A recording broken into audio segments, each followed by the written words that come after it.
Hi, it's Jules. I want to say that it's been a minute since we spoke. It's been a long minute, but I'm back, and today I am here with the book that changed my life. This is chapterly yours.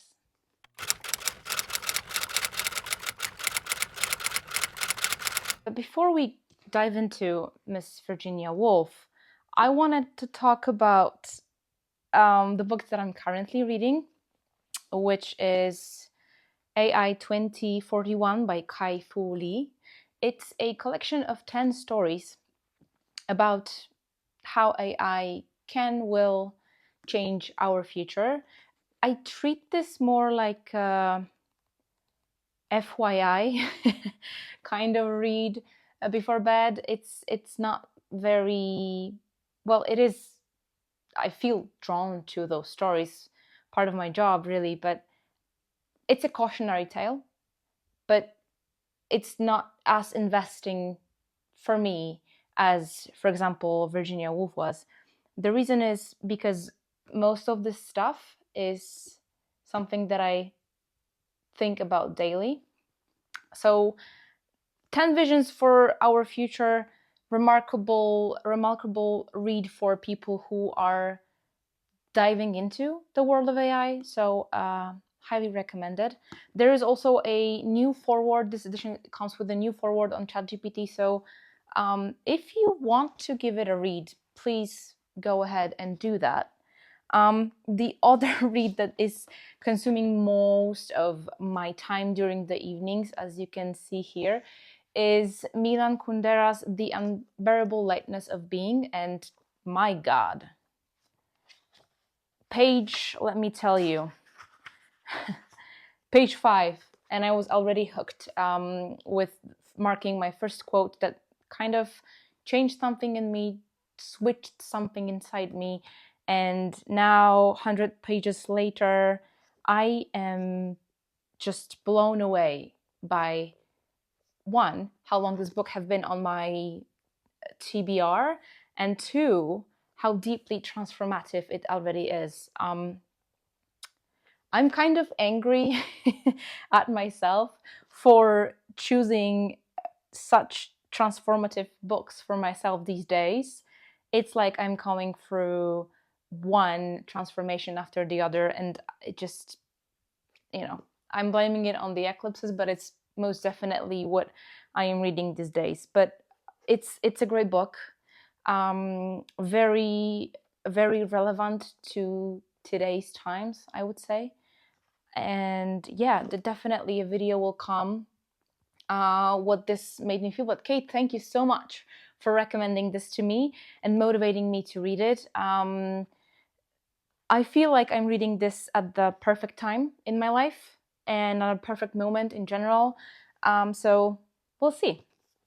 But today, I want to talk about Virginia Woolf. I have this beautiful edition of her greatest works, and inside here there is A Room of One's Own, To the Lighthouse, and Mrs. Dalloway.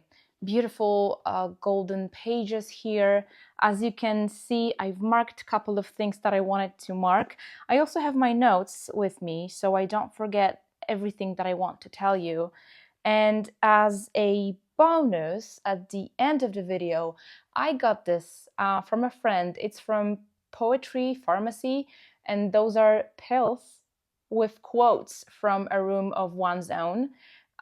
This is stimulants for reflection, creative space, and intellectual rebellion, which is exactly how this book made me feel. But let's start with some basics. Virginia Woolf was a modernist pioneer. She wrote something that no one has written before. Very critical, very crucial for the 20th century literature, alongside James Joyce and T.S. Eliot. She was very innovative in her writing. I'll tell you in a minute. I call her the queen of stream of consciousness. So stream of consciousness is basically writing everything that's in your head. everything. It is advised by, everyone. Google, ask anyone who journals, to do this exercise for 5, 6, 7 minutes every morning. The moment you wake up, take a pen, take a notebook, and try to just write it all out. Stream of consciousness, no blocks, no thoughts, no nothing. You just take a pen, you write it. And I tried it for a month. It was a little overwhelming for me. So I decided to just immerse myself in someone else's writing rather than transfer my own on the paper. But she places her focus on the inner lives of characters, of people that she writes about, rather than the external plot. So her work is deeply connected to her observations, and that's also the soul of a room of one's own. And I did mark some quotes here. This one I called the hook because it really hooked me from this very sentence. Women must have money and a room of her own if she wants to write fiction. Now, that got me thinking, obviously. But let me just finish briefly about Virginia Woolf. She was a member of a Bloomsbury Group, so a collective of artists, writers, thinkers. She struggled with mental illness and tragically died in 1941. She was a female writer, and she was very proud of being one. In a room of one's own, she emphasizes on the struggles, on the emotions, on the demons, everything in between. She still inspires people today that be writers, journalers, that is a hard word to say, or readers. That I got so inspired. I told this book for as long as I possibly could because I knew that it will change something in me. And here I am, after reading this, recording this video to share my thoughts. Initially, this made me so angry. I was so angry because back in a day when Virginia was delivering her lectures that a room of one's own was based off, women couldn't write. They weren't presented with opportunity to be educated. All they did was observing and stealing little moments in this so-called room of one's own to write, to just put it down on a paper. Woolf delivered the lectures on Cambridge about women in fiction, which was one of the things that really struck me when I was reading this, that this is a lecture that I could stand behind. It's not quite an essay, it's not quite fiction, it's part lecture, part manifesto, part story. The central argument of this book, the one that I just read to you, is that in order for women to write fiction is to have money and to have a room of her own where she could be undisturbed, have a moment of peace, of silence. Back in the day, women had neither of those. And that's what really made me very angry. The room is obviously symbolic. It can be a space. And the moment I was reading this book, I was thinking about Taylor Swift's song, I Hate It Here. And in the chorus, she's saying that she hates it here and she's running away to her secret gardens in her head. Virginia Woolf. Oh my God, I don't even know. It's gonna be so chaotic in here.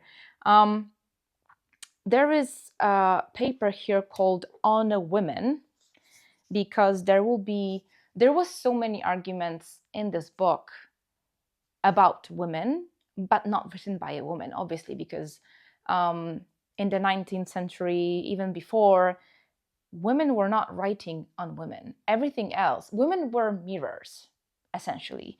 Woolf said that women have been mostly depicted in literature as a reflection of men's desires or fears. How could that not make me angry? But we'll go back to anger as well, because obviously what I'm saying to you is making me angry. It will probably make you angry. It was making angry women back there. And through this angsty, angry writing, Virginia Woolf said that they won't be able to accomplish much because it will be too emotional, too out there. And she wanted to channel that anger and turn it into art. So not just anger on pages, but really art. And I know this. I've struggled with, I don't want to call it a writer's block because I did write a lot during the summer and spring, but I was struggling with being a little overly emotional in my writing. That's why I didn't post so much on Twin Peaks Cafe. I felt that this unchanneled anger in me will not bring me any good. Sure, it would be my emotional outlet, but that's what I do in my journals, right? That's why I journal every night. But as a reader, I'm not necessarily deeply kind of drawn into that emotional writing, but we'll come back to that. So there is a quote in here on women that I would want you guys to hear. Sex and its nature might well attract doctors and biologists, but what was surprising and difficult of explanation was the fact that sex, woman, that is to say, also attracts agreeable essayist, light-fingered novelist, young men who have taken the MA degree, men who have not taken the degree, men who have no apparent qualification save that they are not women. Some of those books were, on the face of it, frivolous and fallacious, but many, on the other hand, were serious and prophetic, moral and oratory. You know, it's so maddening, you know? But then again, she starts with those heavy arguments. She talks a lot about poetry. She talks about a lot of the things that were happening to her that night or any other night. She puts an emphasis on the fact that historically women were excluded from formal education, inheritance of money, estates, goods, anything. And, you know, they didn't have the freedom that we have today, that most of us have today. One of the things that Virginia Woolf did that also hooked me, glued me to this book, was introducing a fictionary character, which was a cherry on top because she was delivering lectures about women in fiction. She introduced Judith Shakespeare, the non-existing, but for the purpose of the lecture and the overall history, sister of William Shakespeare, equally talented but just denied the opportunity. And as she was writing about her adventures, her struggles, that was such a powerful way to make a point. Everyone knew and everyone knows who William Shakespeare is. And then you were presented with someone who's equally talented, who writes just as well, or maybe even better, as William Shakespeare, but is a woman. And that just shoots you right there between the eyes. In Virginia's world, Judith Shakespeare dies unhurt, and it's like a representation of all female geniuses lost.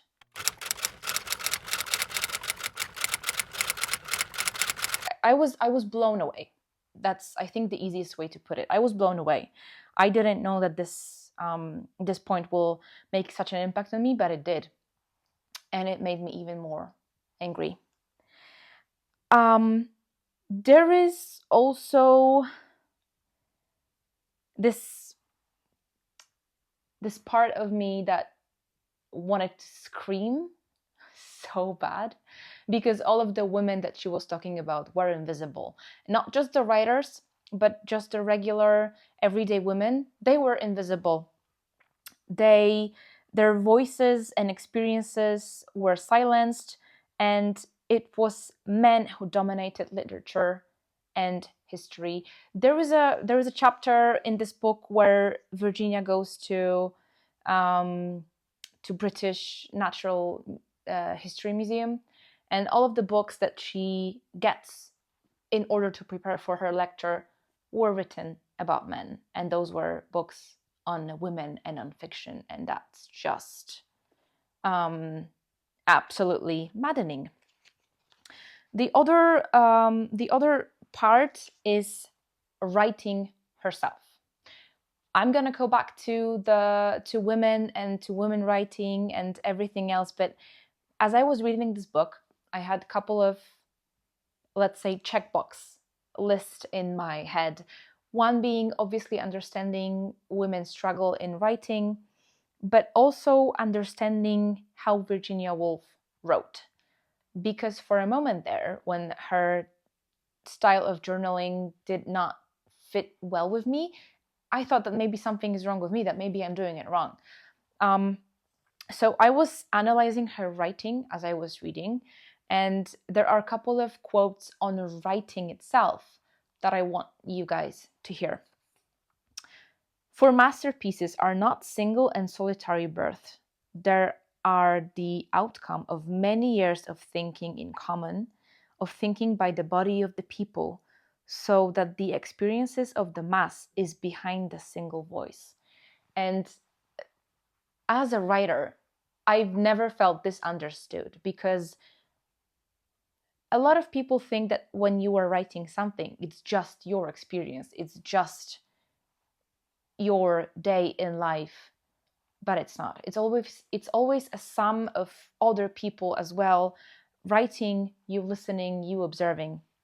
Fantastic outlook on writing. But I am privileged. I had access to education, to resources, and as we know, that wasn't the case for every woman, and it still is not, which is just, I don't get it. Then again, all the literary training that women had in the early 19th century was training in the observation of character, in the analysis of emotion. So think of all those great writers, Jane Austen, Bronte sisters, and think that they never went to a school to learn how to write the way men had in 19th, 18th century.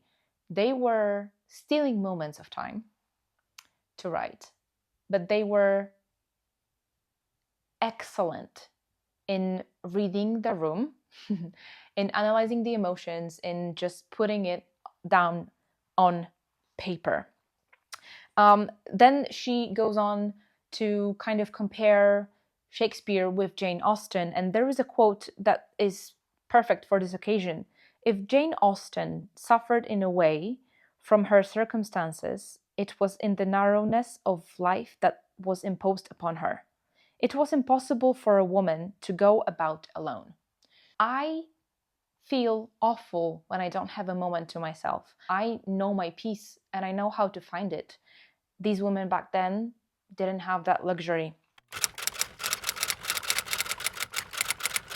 And then one of the things that also, I think, circles back to the central argument that I spoke about is that intellectual freedom depends upon material things. Poetry depends upon intellectual freedom. And women have always been poor, not for 200 years merely, but from the beginning of time. I I think by now you understand just how much this book changed my outlook on so many things. And this is why I only read A Room of One's Own, because I can only take as much as a person. I'm nailing my coffin with The Unbearable Lightness of Being, but this one I knew is going to change something in me. Starting, with the room itself being this metaphorical space, something private. It doesn't have to be a physical room. It can be so many different things. For me, I think it's not just one place, it's a couple of places. It's definitely this little reading nook with books sliding off my lap. It's my bathtub, it's my bed, it's a walk in the woods. It's sometimes also being with people. Like Virginia Woolf said, all literary masterpieces are not just a work of a single person. It's a collective way of thinking. It's a collective way of observing. And then an individual just writes it down. But it's never just one person. I told you about anger versus creativity. I told you about the struggles that I have sometimes. And Woolf acknowledges that the anger woman felt at this exclusion was powerful, but she also insists that writing, when it's consumed by bitterness, loses its power. And that's exactly how I felt. When sometimes I'm rereading my older pieces, I don't cringe. I never cringe at something that made me grow. Did I feel powerful back then? Definitely, because this was my way of coping. This was my way of letting it out. Today, I am channeling that anger or whatever emotion that I'm feeling, whether that's nostalgia, melancholy, sadness.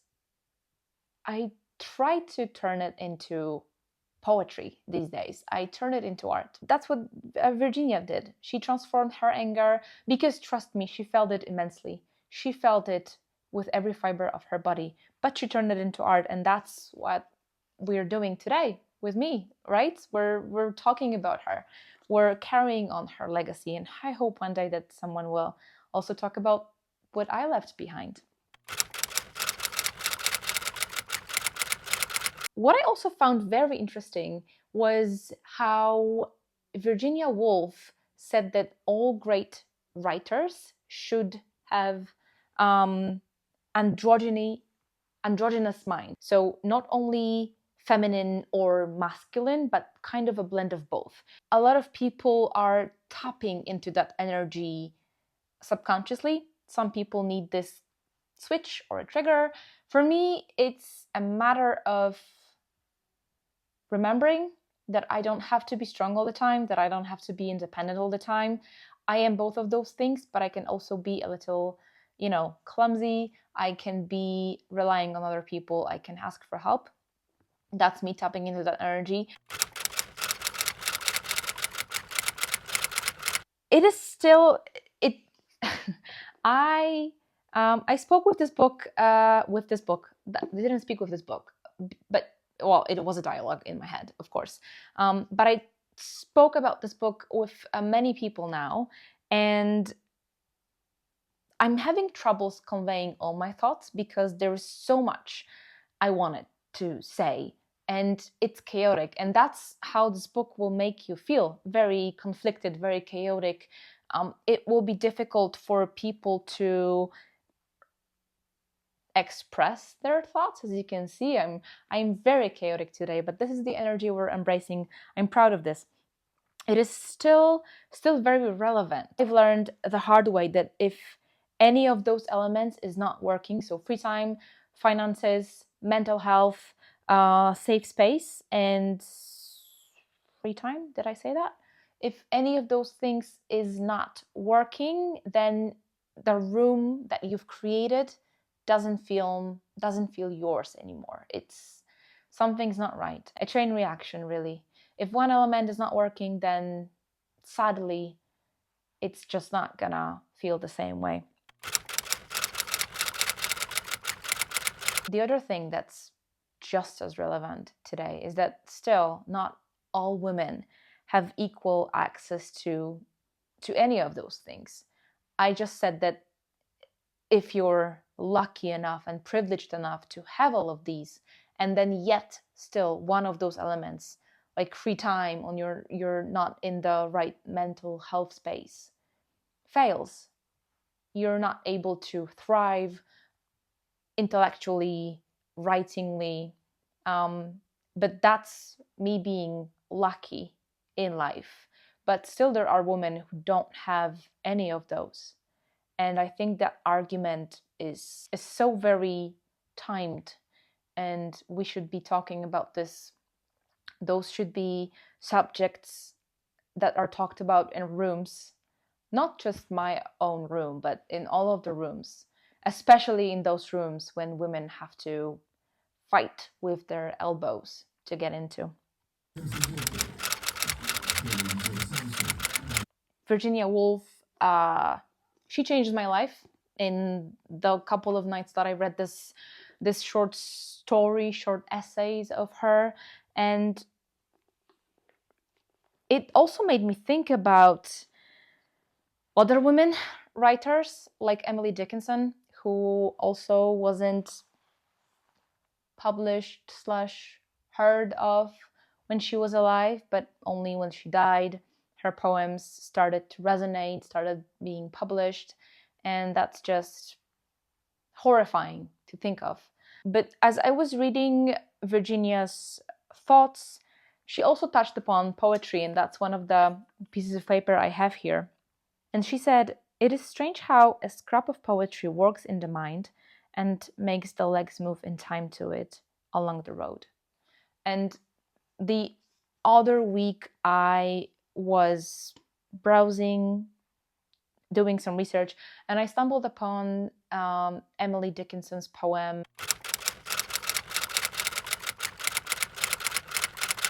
He was kind of having this playful exchange with a nobody, asking if they're a nobody too, and that there is a pair of us now. And obviously I'm not a nobody. It kind of, this book made me realize that it's true. Poetry finds you when you need it most. And I needed this cheeky little exchange. This might be one of those books that will stay with you forever. And like I said, I still have To the Lighthouse and Mrs. Dalloway left in this volume. But before I dig into my pills here, I want to read you the quote, the one that just landed in my Outlook signature at work, the one that is the most powerful for me, the one that is the sense of a quiet rebellion, or not so quiet, really. Literature is open to everybody. I refuse to allow you to turn me off the grass. Lock up your libraries if you like, but there is no gate, no lock, no bolt that you can set up upon the freedom of my mind. I really hope that you guys liked it. And this is my new kind of setup for perhaps recording. I don't know, maybe I'll go back a couple of centimeters to my left, your right, and go back to where I was recording. But I like it here. I have my nameless plant, I have my books, my tea. But I hope you enjoyed it, and let me know if you guys have a room of your own, and if you care to share what is it, I'll be more than happy to read about it. Thank you. See you next time.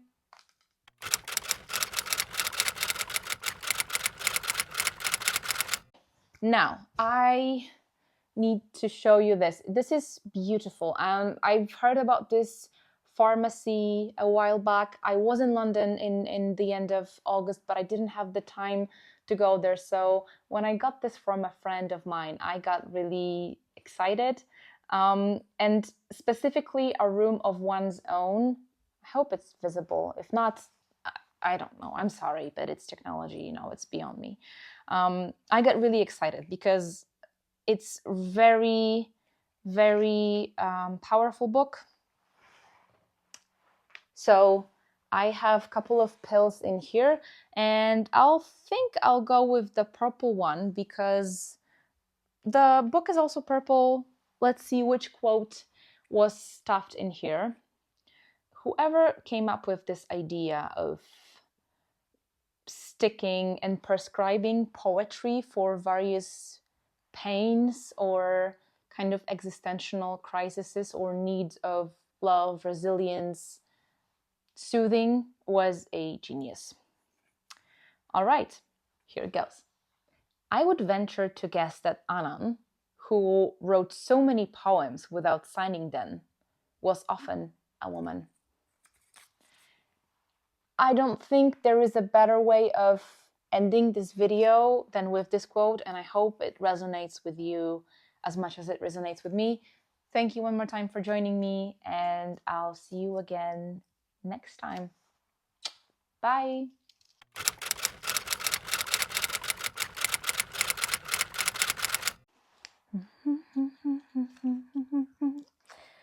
Secret gardens in my mind. People need a key to get to. The only one is mine. I read it first time in the book when I was a precocious child. Alrighty.